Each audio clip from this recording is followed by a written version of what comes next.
Assalamualaikum warahmatullahi wabarakatuh. Naskurullaha syukran katsira bi qiraatil hamdalah ala hidayatihi wa taufiqihi alladhi nahnu na'isu biha.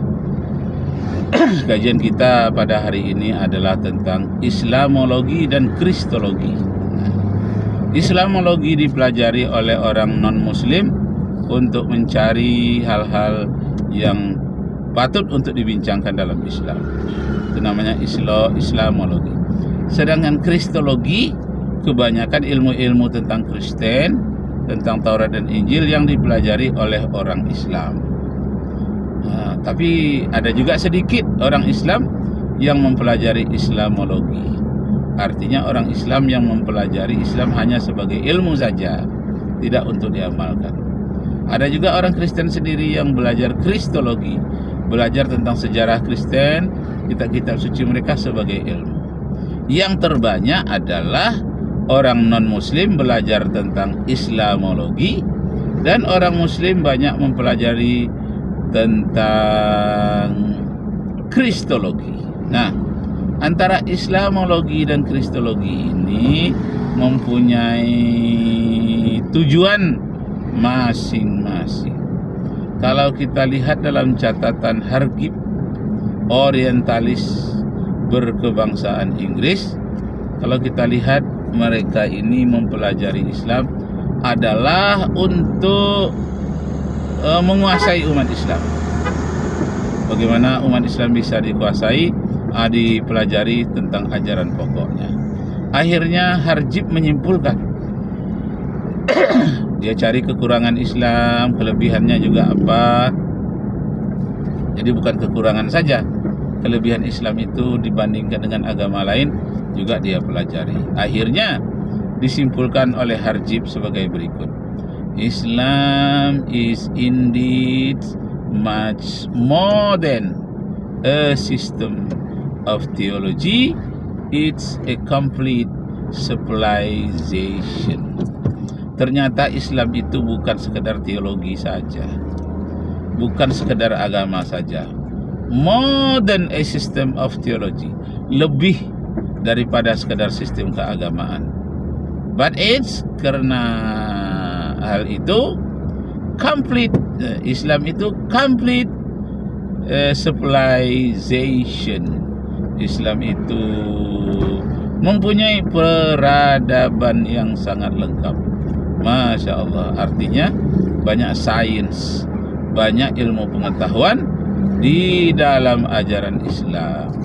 Jadi tidak hanya diimani saja.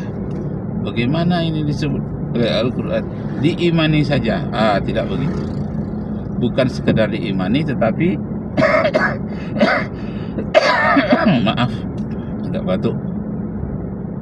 Bukan sekedar diimani, tetapi diteliti, dihayati, dinikmati. Sehingga dikatakanlah oleh Max Weber, tapi Max Weber menyebutkannya tidak berurutan, terpencar-pencar di dalam bukunya. Saya saja menyimpulkan bahwa Max Weber termasuk yang di Prancis itu ahli sosiologi, Emile Durkheim juga ada meneliti tentang agama, terutama Islam. Kesimpulannya Islam itu internasional, internasionalistik. Islam itu bersifat agama internasional. Jadi Islam bukan agama lokal, agama untuk seluruh dunia. Sedangkan Yahudi dan Nasrani adalah agama lokal, agama hanya untuk golongan mereka. Yang dikatakan, janganlah engkau pergi kepada bangsa-bangsa lain. Engkau hanya diutus kepada domba-domba yang tersesat di kalangan Bani Israel. Matius 24 ayat 15. Nah, jadi kesimpulannya hanya Islam yang merupakan dunia agama internasional. Yang kedua, sosialisme, sosialistik, bukan sosialisme. Sosialistik ini artinya mengandung kewajiban untuk bekerja sama. Istilahnya dalam Al-Quran ta'awun, bekerja sama.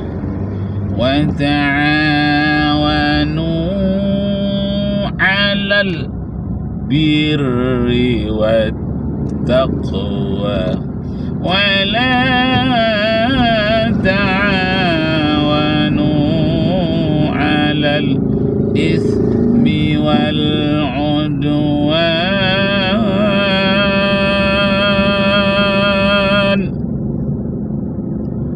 Nah, tolong menolonglah kamu dalam hal yang baik, jangan tolong menolong dalam hal permusuhan. Wala ta'awanu 'alal ismi, jangan tolong menolong di dalam berbuat dosa, wal 'udwan.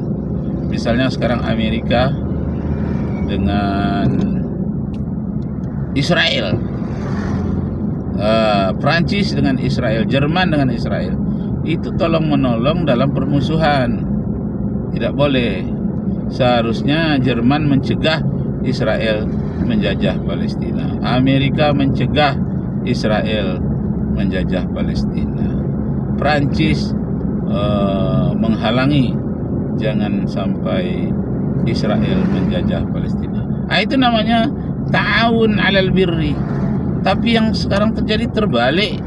Mereka ta'awun 'alal ismi, tolong menolong dalam hal berbuat dosa dan permusuhan. Allahu Akbar, Allahu Akbar, Allahu Akbar. La ilaha illallah, wallahu akbar, Allah akbar, walillahil hamd. Nah, demikianlah Bapak Ibu saudara sekalian. Saya sambung satu lagi. Islam I, internasionalistik. S, sosialistik. Is L, liberalistik. Liberalistik ini artinya memberikan kebebasan dalam berusaha. Liberalistik. Nah, kita sambung lagi yang ujungnya A dengan M. Mudah-mudahan kita mendapat berkah dari Allah Subhanahu wa taala. Wassalamualaikum warahmatullahi wabarakatuh.